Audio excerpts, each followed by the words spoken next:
were just speaking in a loud, loud voice. No, that's not loud enough. Boston Legal.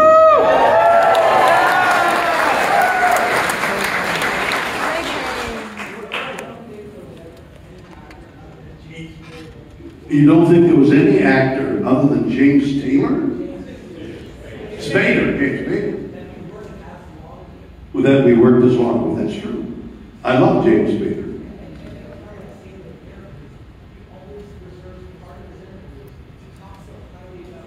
No kidding. So wait a minute. So let me repeat that. James Spader apparently talks very highly of me as against somebody like George Takei, okay?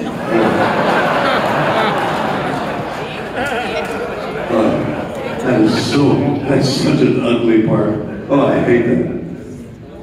I love everybody except George.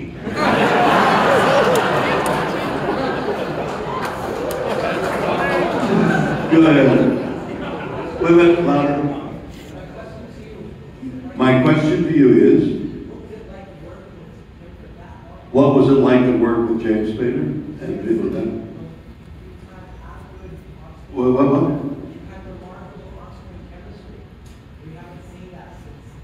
Oh, the chemistry between James and myself. He's a wonderful actor, wonderful guy. He's got a photographic memory. So he would memorize these long speeches we got. We gape in awe at the fact that he could say all those words by the script once, whereas I'd have to go home and bing, drill it. That's where the work, that's where actors' work is really at. Memorizing words. That's the work. Yeah, it's great fun because it's like playing. Do you like jazz? So jazz musicians, they're playing away, and then they play something else. The other guy gets it. That's what actors at their best can do. It's like a tennis game, and you're having as much fun if you know the words. But if you're going beep.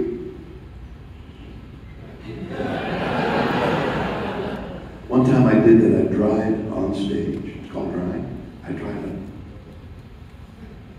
I'm with a girl sitting beside me. I got my arm around her. What do I do?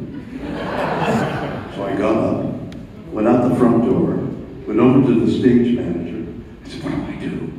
He said, you kiss her. Walked back, sat down, kissed her. 1 minute later I said, did you? No, we didn't. They didn't notice. I got up, walked out the front door, came back and kissed her. My performance was so intense. So James Spader is like one of those remarkable guys. I love him, and time again, this has happened more than once, where actors will work as a great team.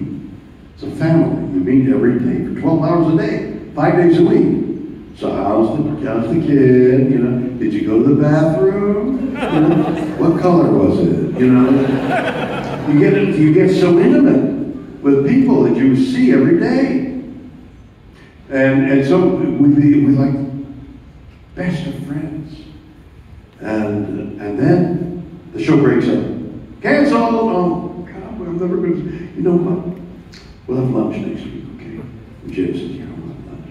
Oh, wait a minute, I can't make lunch next week. Okay. I'll call you. The week after we'll have lunch. Okay. I've never seen James since the moment. And that happens with some regularity. People, yeah, we were so close, and then just distance and things.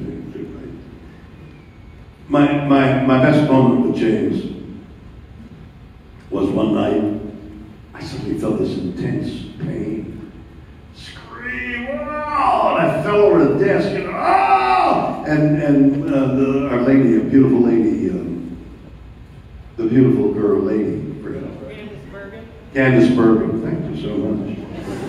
Candice Bergen said, are you going to play the scene that way? I said, no, I'm in pain. So, oh my God, you got kidney stones.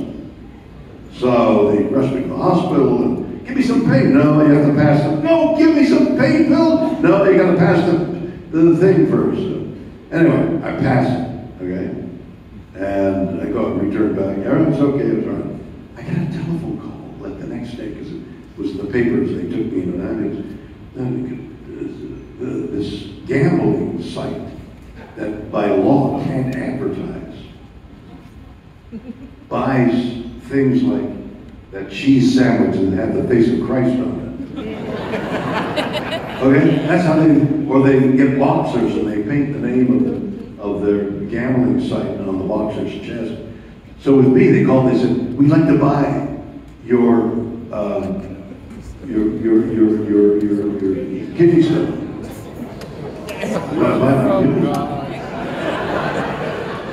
Okay. They said, "How much you want?" I said, "I want $100,000 for my kidney stone." We'll give you 75. Okay, I'll take 75.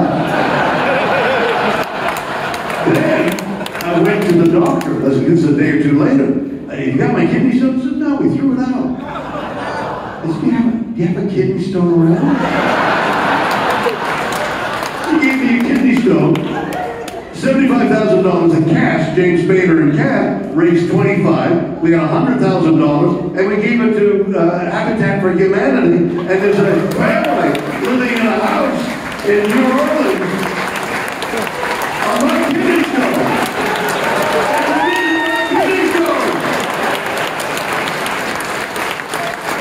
Is that a funny story? So did that answer your question? Yes. A nice loud voice. Turn around. Come on. Stand up. Yeah. The funniest moments on set. The funniest moments on set. Wide open. Funniest moment on set. Funniest moment on set. Such a serious business. I mean, everything was funny. It was always, we were always laughing over it. The only thing I can remember is, you know those doors on the control room set? So you'd walk to the door, and like so many doors in so many buildings, it's programmed to open as you approach it. But that's fairly expensive equipment. I think we did establish this week that, or this today, that, or was it last night, that the price for our television hour, the Star Trek hour, was $179,000, which went down to $50,000 or something. It declined somewhat during the year, from $170,000 to $150,000. So you can imagine, since they were paying me $145,000. No, they weren't. So they were saving every penny. So to get that kind of mechanism in the door, they weren't going to do that. What they did was they would get a stagehand and say, all right, when Shatner comes to that step, open the door. I'd rather be painting a set or not going to sit here and open this door. I'm going to open the door. And I'd walk up and boom, and the door.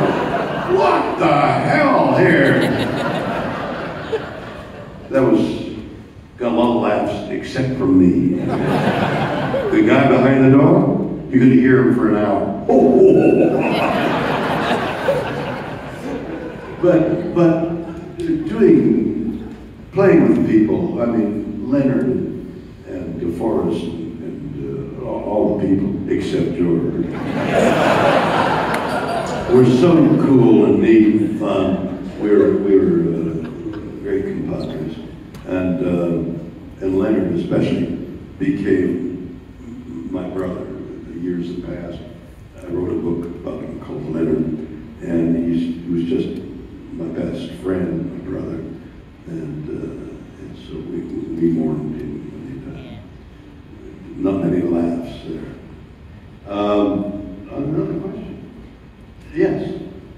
You're still so active, and I wanted to know if somebody approaches you with another role, If somebody approached me with another roll, I would butter it and eat it right now.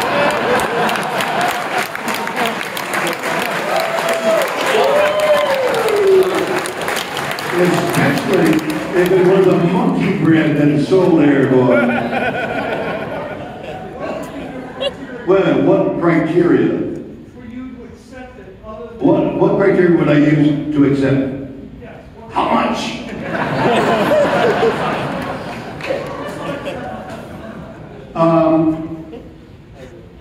You know, I'm an actor. I've been an actor since I was 6 years old.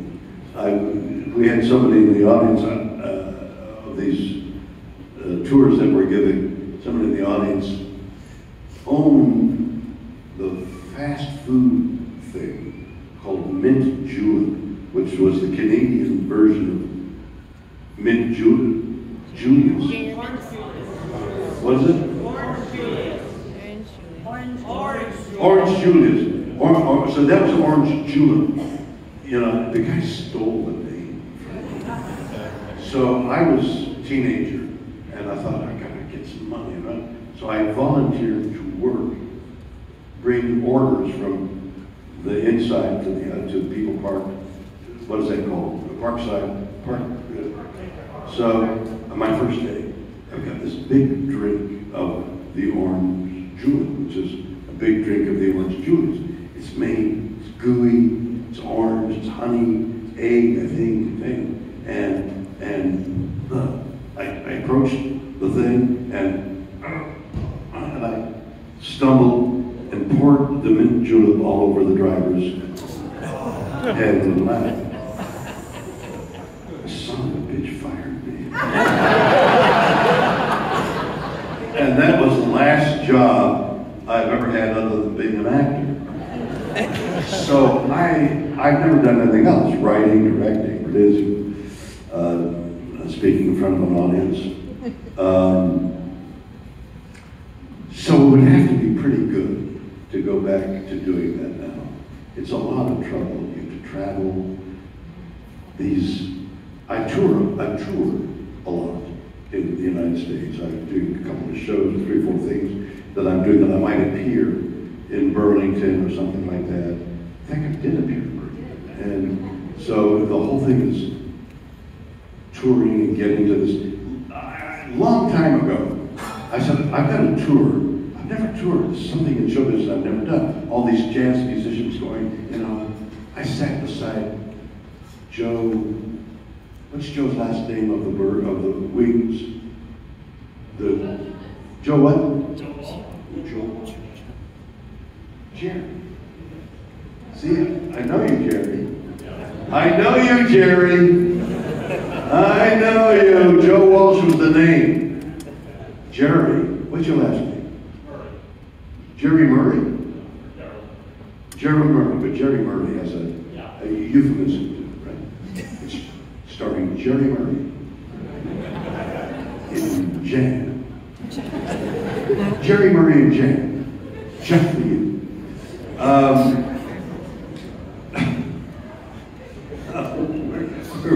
So Joe Walsh. So Joe Walsh is the Wings, right? The Eagles have wings.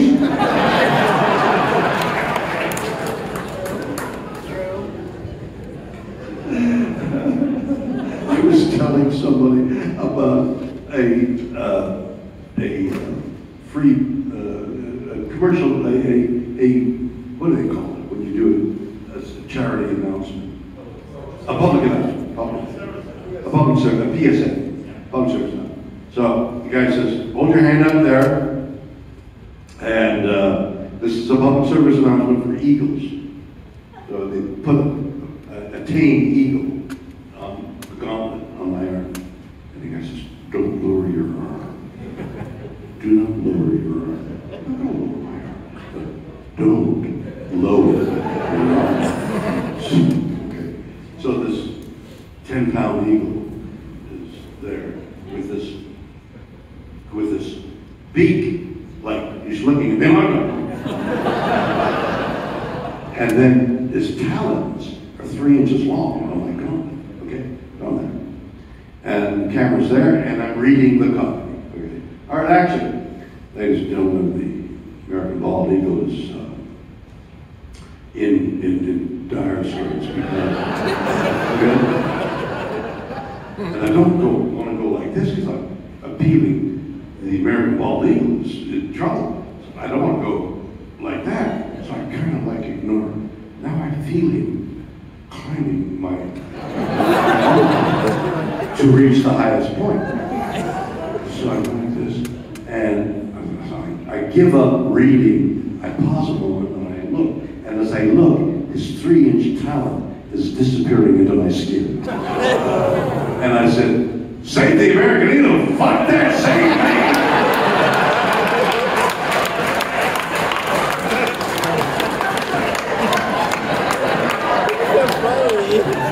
So I'm at dinner with Joe Walsh and his wife and a group of people, and we're talking about touring.